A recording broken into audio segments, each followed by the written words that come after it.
ආයිබෝවන් මම කැමති නැනසවිය YouTube channel එක සමග සම්බන්ධ වෙලා ඉන්න ඔබ සියලු දෙනා බොහොම සතුටින් පිළිගන්න සාමාන්‍ය පෙළ විභාගයට සූදානම් වෙන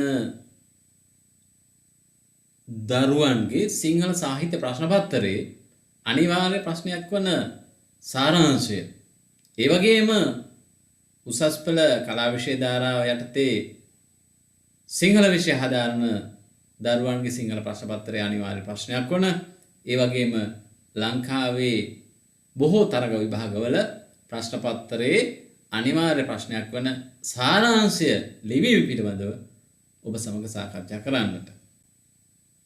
ඒ අනුව ඔබ මේ වීඩියෝව හොඳින් අධ්‍යයනය කළා නම් මේ වීඩියෝව හොඳයි කියලා හිතෙනවා නම් හැගෙනවා නම් දැනනවා නම් අපි ඔයගේ ඉමක් වශයෙන් අපිව සබ්ස්ක්‍රයිබ් කරලා මේ වගේ ඔබගේ අධ්‍යාපනය සඳහා වැදගත් වීඩියෝ ඉක්මනින්ම ඔබ ළඟට ගෙන ගන්න කටයුතු කරන්න කියන කාරණාව සිහිපත් කරමින් මම කැමැති අද දවසේදී පාඩම වෙත ඔබගේ අවධානය යොමු කරන්න.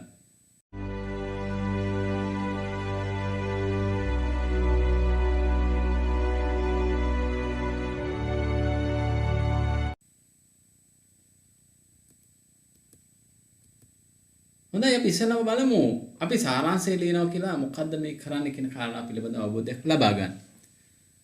යම් ප්‍රකාශනයක හරය සාරාංශය කියලා අපි අර්ථ දක්වනවා. යම් ප්‍රකාශනයක හරය සාරාංශය කියලා අපි පැහැදිලි කරනවා. දැන් උදාහරණයක් විදිහට ගත්තොත් එහෙම ඔබේ යාළුවා ඔබෙන් අහනවා ඊයේ ටෙලිනාට්‍ය බලන්න බැරි වුණා ඊයේ ටෙලිනාට්‍ය මොකද වුනේ කියලා. ටෙලිනාට්‍යයේ සිදුවෙච්ච සියල්ලම යාළුවාට කියනවද? නෑ. ටෙලිනාට්‍යයේ සිදුවෙච්ච වැදගත් කොටස පමණයි, හරය පමණයි ඔබ ඔබේ යාළුවාට ඉදිරිපත් කරන්නේ. අන්න ඒ වගේ සාරාංශය ලිවීමේදී අපි කරන්නේ ඔබට ලැබෙන කොටස හොඳින් කියවලා අනවශ්‍ය විස්තර බැහැර කරලා අනවශ්‍ය වර්ණනා බැහැර කරලා හරය වටහාගෙන සමස්ත අර්ථය තමාගේ වචනේ ලියා දැක්වීම. ඔබට ලැබෙන ඡේදය ඔබට ලැබෙන කොටස හොඳින් කියවලා අනවශ්‍ය විස්තර බැහැර කරලා අනවශ්‍ය වර්ණනා බැහැර කරලා එහි හරය වටහාගෙන ඒ ඇසුරින් සමස්ත අර්ථය තමාගේ වචනයෙන් ලියා දැක්වීම තමයි අපි සාරාංශකරණයේදී කරන්නේ. සාර අංශ සාරාංශ වචනාර්ථය ගත්තහම හොඳයි. සාරාංශය ලිවීමේදී පහත පියවර අනුගමනය කරන්න. සාරාංශය ලිවීමේදී පහත පියවර අනුගමනය කරන්න උත්සාහ දරන්න. මෙන්න මේ පියවර අනුගමනය කළොත් මම විශ්වාස කරනවා ඔබට සාරාංශය ඉතා හොඳින් ලියන්නට පුළුවන් අවබෝධය හුරුව ලැබේවි කියලා. මොකද මේ පියවර අපි බලමු. ඔබට දී ඇති ඡේදය සිහි බුද්ධියෙන් කියවන්න. ඔබට දීලා තියෙන ඡේදය හොඳ කල්පනාවෙන් කියවන්න. හිත ඒක අරමුණක තියාගෙන කියවන්න. කියවන පළමු අවස්ථාවේදීම ඔබ අදහසක් ගන්න මේ ඡේදයෙන් කියවන්නේ කුමක් ගැනද කියන කාරණාව පිළිබඳව. දලා අදහසක් ගන්න. ඡේදයේ කියවන පළමු අවස්ථාවේදී අදහසක් ගන්න උත්සාහ කරන්න මේ ඡේදයෙන් කියවන්නේ කුමක් ගැනද කියන කාරණාව පිළිබඳව. දැන් උදාහරණ විදිහට ගත්තොත් එම ඔබට ලැබිලා දීලා තියෙන ඡේදයෙන් ක්‍රීඩාව ගැන කියවෙනව වෙන්නට පුළුවන්. ඔබට ලැබෙන ඡේදයෙන් විවේකයේ අර්ථවත්ව ගත කිරීම ගැන කියවෙනව වෙන්නට පුළුවන්. ඔබට ලැබෙන ඡේදයෙන් සංවර්ධනය ගැන කියවෙනව වෙන්නට පුළුවන්. ඔබට ලැබෙන ඡේදයෙන් තාක්ෂණය ගැන කියවෙනව වෙන්නට පුළුවන්. පරිසර දූෂණය ගැන කියවෙනව වෙන්නට පුළුවන්. මෙන්න මේ විදිහට ඔබ ඡේදයේ කියවන පළමුව අවස්ථාවේදී උත්සාහ කරන්නට ඕන මේ ඡේදයෙන් කියවන්නේ කුමක්ද කියන කාරණාව පිළිබඳව මූලික අවබෝධයක් ලබා ගන්න. පළවෙනි අවස්ථාවේදී ඡේදයේ කියවනකොට ඡේදයෙන් කියවන්නේ කුමක්ද කියන කාරණාව පිළිබඳව මූලික අවබෝධයක් ලැබුණේ නැත්නම් දෙවෙනි අවස්ථාව කියවමින් උත්සාහ කරන්න ඡේදයෙන් කියවන්නේ කුමන කාරණාවක් පිළිබඳවද යන්න අවබෝධයක් ලබා ගන්න. ඔබ ඡේදයෙන් කියවන්නේ කුමන කාරණයක්ද කියන කාරණාව පිළිබඳව මූලික අවබෝධය ලබා ගැනීමෙන් අනතුරුව දෙවෙනි අවස්ථාවේදී එහෙම නැත්නම් ඊළඟ අවස්ථාවේදී ඔබ කල යුතු වෙන්නේ හඳුනාගත් කරුණ ගැන අපි හිතමුකෝ ඔබට දීලා තියෙන ඡේදයෙන් කියවෙන්නේ ක්‍රීඩාව ගැන කියලා. එහෙනම් ක්‍රීඩාව ගැන කියවෙනවා කියන අදහස තේරුම් ගත්තට පස්සේ ඊළඟ අවස්ථාවේදී දෙවන අවස්ථාවේදී අපි මොකද කරන්නේ? ක්‍රීඩාව ගැන මේ ඡේදයේදී මොනවද කියවෙන්නේ? ක්‍රීඩාව ගැන මේ ඡේදයේදී මොනවද කියවෙන්නේ කියන කාරණාව පිළිබඳව හිතන්න. එහෙම හිතමින් ක්‍රීඩාවට අදාළව මේ ඡේදයේ කියවන අදහස් වලට යටින් ඉරියඳ ගන්න. එහෙම නැත්නම් ක්‍රීඩාවට අදාළව මේ ඡේදයේ කියන කරුණු වලට අංක යොදා ගන්න. ඔබ අඳුනාගත්තා නම් මේ ඡේදයෙන් කියවන්නේ තාක්ෂණික භාවිතය ගැන නම් තාක්ෂණික භාවිතය ගැන මේ ඡේදයෙන් කියවන්නේ කුමන කරුණුද කියන පිළිබඳව අවධානය යොමු කරවමින් ඒ තාක්ෂණය ගැන කියවන කරුණු වලට යටින් ඉරියඳ ගන්න. එහෙම නැත්නම් අංක යොදා ගන්න. දැන් එතකොට පළවෙනි අවස්ථාවේදී අපි අවබෝධයක් ලබා ගත්තා මේ ඡේදයෙන් කියවන්නේ කුමක්ද කියන කාරණාව පිළිබඳව. දෙවෙනි තුන්වෙනි අවස්ථාවේදී අපි අවබෝධයක් ලබා ගත්තා පළමුව අඳුනාගත්ත මාතෘකාවට තේමාවට අදාළව කියවන කාරණා මොනවද කියන කරුණ පිළිබඳව අපි අවබෝධය ලබා ගත්තා. ඉන් අනතුරුව අපි කරන්නට ඕන මේ ඡේදයේ මූලික අදහසට අදාළ නොවන වචන අදාළ නොවන අදහස් කපා හැරීම. දැන් උදාහරණයක් විදිහට ගත්තොත් එimhe ඔබට ලැබෙන ඡේදයෙන් ක්‍රීඩාව ගැන නම් කියවෙන්නේ ක්‍රීඩාව ගැන මොනවද කියවෙන්නේ කියන කාරණාව ටික අපි ඉරියඳලා අංක දාලා වෙන් කර ගන්නවා. ක්‍රීඩාව ගැන කියවන තැන සෞඛ්‍ය ගැන තියෙනවා නම් තාක්ෂණය ගැන තියෙනවා නම් වෙළඳාම ගැන තියෙනවා නම් සංවර්ධනය ගැන තියෙනවා නම් ඒවා ක්‍රීඩාවට අදාළ නැහැ. ඒ නිසා ඒ අදාළ නොවන වචන කපලා අයින් කරන්න. අදාළ නොවන වචන කපලා අයින් කරගන්නවා. අපිට ඕන වචන අපේ මාතෘකාවට අදාළ වචන වලට යටින් අපි ඉරියඳගෙන තියෙනවා. එහෙම නැත්නම් අංක යොදාගෙන තියෙනවා. ඉන් අනතුරු අපි මොකද කරන්නේ? තමා ඉරියැඳි හෝ අංක යෙදුව කොටස් වල තමා ඉරියැඳි හෝ අංක යෙදුව කොටස් වල අනවශ්‍ය දේ තියෙනවද කියලා නැවතත් විමසිල්ලෙන් බලනවා. තමා ඉරියැඳගත් කොටස් වලට ඇතුළත් වෙලා තියෙනවද කියලා බලනවා. තමාගේ මාතෘකාවට අදාළ නැති විස්තර තියෙනවා නම් තවදුරටත් තමුගේ තේමාවට මාතෘකාවට අදාළ නොවන අනවශ්‍ය දෑ තවදුරටත් ඉතිරි වෙලා තියෙනවා නම් ඒවා ඉවත් කරන්න ඕන. ඉන් අනතුරු අපි මොකද කරන්නේ? ප්‍රධාන අදහස පැහැදිලි වෙන විදියට අපි ඉරියඳගත්ත අපි අංක යොදාගත්ත කොටස් එකතු කරලා දීලා තියෙන වචනේ සමාවෙන්න දීලා තියෙන ඡේදයේ වචන සංඛ්‍යාවෙන් අනතුරු අපි කරන්නේ මොකද්ද? අපට දීලා තියෙන ඡේදයේ අදහස පැහැදිලි වෙන පරිදි ඡේදයේ ඇති වචන සංඛ්‍යාවෙන් 3න් එකක් වනසේ තමාගේ වචනේ ලියා දක්වන එක. පළමු අවස්ථාවේදී අපි ඡේදයේ කියවමින් තේරුම් ගත්තා කියන්නේ කුමන කාරණාවක් පිළිබඳවද යන්න. දෙවෙනි තුන්වෙනි අවස්ථාවලදී අපි උත්සාහ කළා අපේ තේමාවට මාතෘකාවට අදාළ කොටස් අංක යොදලා ඉරියඳලා වෙන් කරගන්න. ඒ වගේම අංක යොදලා ඉරියඳලා අවශ්‍ය කොටස් වෙන් කරගන්න අතර වාරයේදී අපේ මාතෘකාවට තේමාවට අදාළ නොවන කොටස් අපි කපා හැරීම කළා. දැන් ඉතිරි වෙලා තියෙන කොටස් ටික අපි එකතු කරලා ප්‍රධාන අදහස පැහැදිලි වෙන පරිදි ඡේදයේ වචන සංඛ්‍යාවෙන් 3න් එකක් වනසේ තමාගේ වචනයෙන් ලියා දක්වනවා. සාරාංශය ලිවීම න්‍යායාත්මකව මෙන්න මෙච්චරයි. හැබැයි න්‍යායාත්මකව මෙහෙම අඳුනගත්තට මේකේ තරම් පහසු කාර්යයක් නෙවෙයි. ඒ නිසා අපි සතත අභ්‍යාසයේ යෙදෙන්නට ඕන. අභ්‍යාස 3ක් 4ක් 5ක් 6ක් 7ක් කරලා මේක හොඳට ප්‍රගුණ කරන්නට ඕන. අපි බලමු උදාහරණ කීපයක් සාකච්ඡා කරන්න. හොඳයි. සාරාංශ කිරීමේදී පහත සඳහන් දේවල් ඉවත් කරන්න ඕන. සාරාංශ කිරීමේදී පහත සඳහන් දේවල් ඉවත් කරන්න ඕන. පුනරුක්ති ඉවත් කරන්න ඕන. පුනරුක්ති කියලා කියන්නේ එකම අදහස නැවත නැවත කියවෙන අවස්ථාව ඔබට ලැබෙන සාරාංශය තියෙන්නට පුළුවන්. එහෙම තියෙනවා නම් ඒවා ඉවත් කරන්නට ඕන. පුනරුක්ති ඉවත් කරන්න ඕන. නැවත නැවත කියලා තියෙන අවස්ථා ඉවත් කරන්නට ඕන. ඒ වගේම අනවශ්‍ය විස්තර වර්ණනා තියෙනවා නම් ඒවා ඉවත් කරන්නට ඕන. උපමා රූපක උපහරණ නිදර්ශන තියෙනවා නම් ඒවා ඉවත් කරන්නට ඕන. පුනරුක්ති අනවශ්‍ය විස්තර වර්ණනා උපමා රූපක උපහරණ ඉවත් කරනවා වගේම මෙන්න මේවා එකතු කරන්නට ඕන. මෙන්න මේවා භාවිතයට ගන්නට ඕන. අපි මීට කලින් ඉගෙන ගත්ත මෙන්න මේ විවරණ රීතීන් උපයෝගී කරගන්නට ඕන සාරාංශ ලිවීමේදී. මොනවද?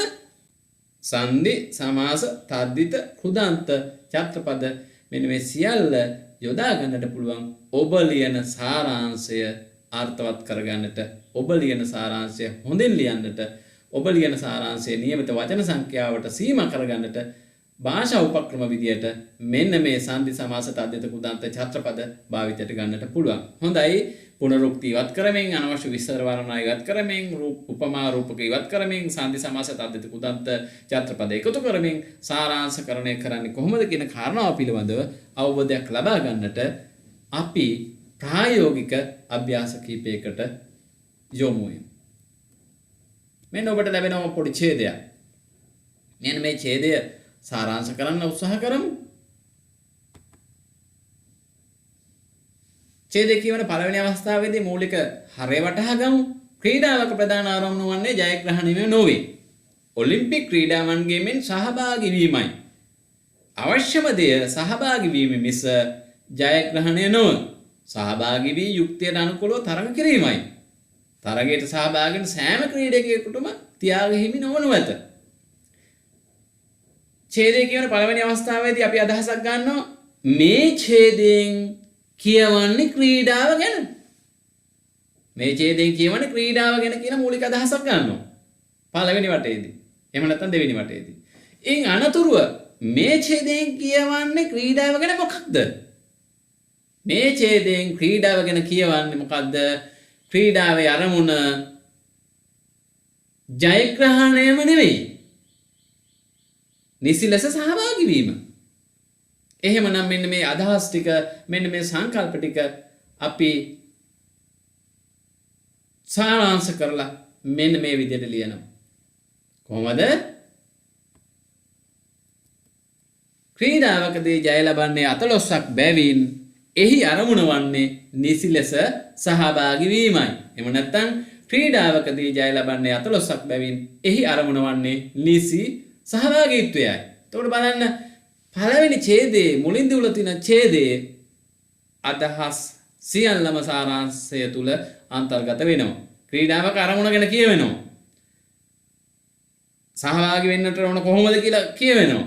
සියලු දෙනාටම ජයග්‍රහණ එහෙම නැත්නම් තෑගි නොලැබෙන බව කියවෙනවා. මෙන්න මේ විදිහට නිතර ඔබ නැත්නම් සාරාංශකරණය පිළිබඳව සතත අභ්‍යාසයේ යෙදීම තුළින් පුළුවන් මේක වඩා හොඳින් පහසුවෙන් කරන්නට. අපි තව අභ්‍යාසයක්, තව උදාහරණයක්, තව නිදර්ශනයක් සාකච්ඡා කරමු.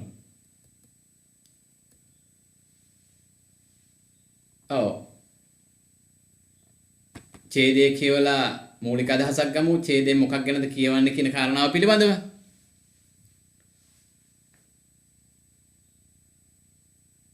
ඔබට හැඟෙනව දැනෙනවා මේ ඡේදය කියවපුවාම මේ ඡේදයෙන් කියවන්නේ සාහිත්‍ය දියුණු වන්නේ කුමන පසුබිමක් තුලද කියන කාරණාව පිළිබඳව.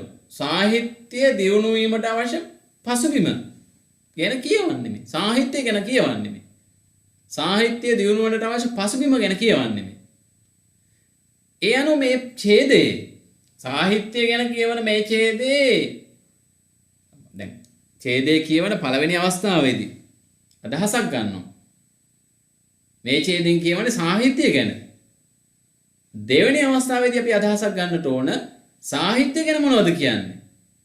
සාහිත්‍ය ගැන මේ ඡේදයේ කියවෙනවා කලකෝලහල වලින් පීඩා හිරිහැර විඳිමින් අවිවේකීව සිටින විට මිනිහා සාහිත්‍ය ගැන හිතන්නේ නැහැ. සාමයෙන් සමගියෙන් කාලයක් ජනතාව ජීවත් වුණොත් එම සාහිත්‍ය ආගම ගැන මිනිස්සු හිතනවා. මෙන්න මේ අදහස තමයි මේ ඡේදයෙන් කියවෙන්නේ. එහෙනම් ඒ අදහස් ටික අපි සාරාංශ කරලා ලියනවා මෙන්න මේ විදිහට. යුද කෝලහල හිරිහැර ආදිය ඇති විට සාහිත්‍ය හෝ ආගම ගැන රටවැසියන් නොසිතයි. සාහිත්‍ය දියුණු වන්නේ රටේ සාමදානය හා සමගිය ඇති විටයි. මෙන්න මේ විදිහට පළවෙනි වටේදී ඡේදයෙන් කියවන්නේ කුමක් ගැනද කියන අවබෝධය ලබා ගන්න. දෙවනුව ඡේදයෙන් කියවන්නේ කුමක් ගැනද කියන කාරණාව පිළිබඳව අවබෝධ ගත්තට පස්සේ ඒ ගැන මොනවද කියන්නේ කියන කාරණාව පිළිබඳව අදහසක් ගන්න. ඒ අදහස් ටික එකතු කරලා සාරාංශය ලියා දක්වන්න. තව අපි උදාහරණයක් බලමු.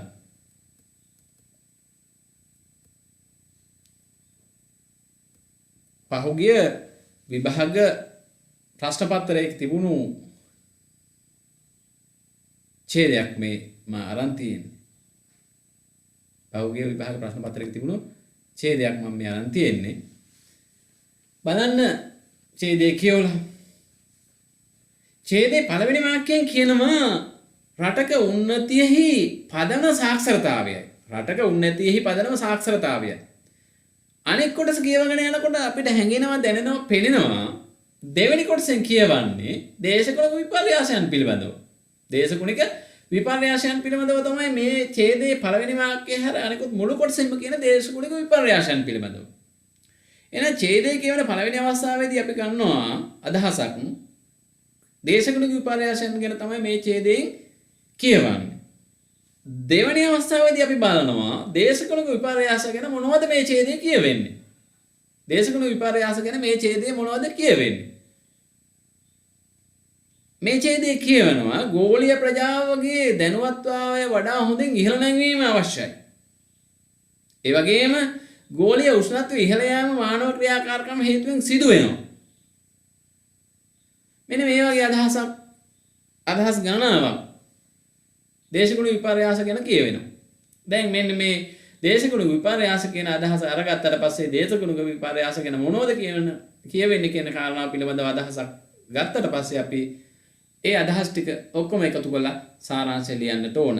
හැබැයි මේකේ පළවෙනි වාක්‍ය වෙනම කාරණයක්.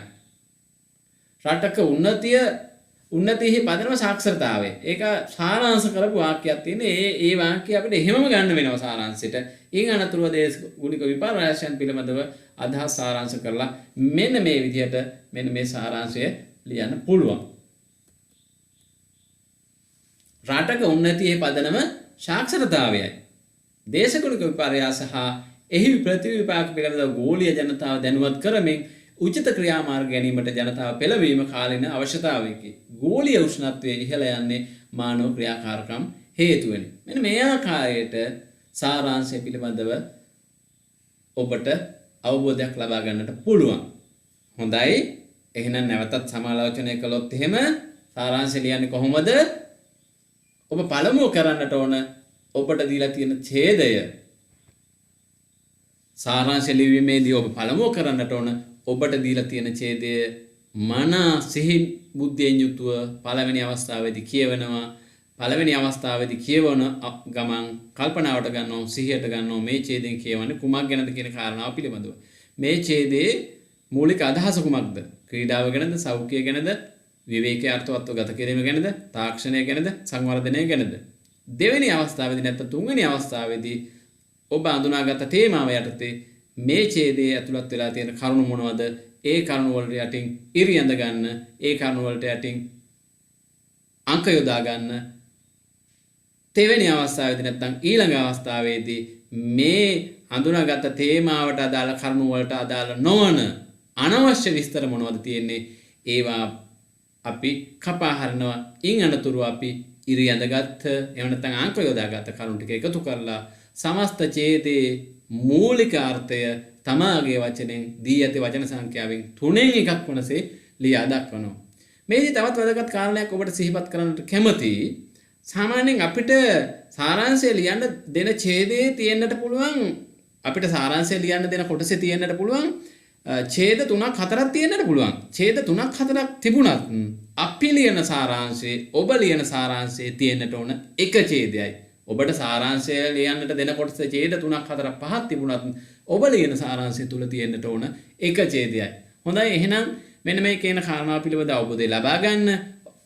ඒ වගේම මේ පිළිබඳව තවදුරටත් අභ්‍යාස ඔබට අවශ්‍ය නම් අපිට යෝජනා කරන්න තවදුරටත් මේ පිළිබඳව අධ්‍යයනය කරන්නට සූදානම් වෙන්න මා තව කැමතියි ඔබට මේ වගේ සාරාංශ කීපයක් ඉදිරිපත් කරන්න ඔබගේ අදහස් අපිට යොමු කරන්න කියන කාරණාව සිහිපත් කරමින් අද දවසේදී සාරාංශය ලිවීම පිළිබඳව මා සමග සම්බන්ධ වෙච්ච ඔබ සියලු දෙනාටම ආයිබෝවන් නැවත මෙවැනි පාඩමකින් හමු වෙනතුරු ඔබ සියලු දෙනාටම සුබ දවසක් වාසනාවන්ත දවසක් වේවා කියලා ප්‍රාර්ථනා කරනවා. සියලු දෙනාට බොහොමත්ම ස්තුතියි.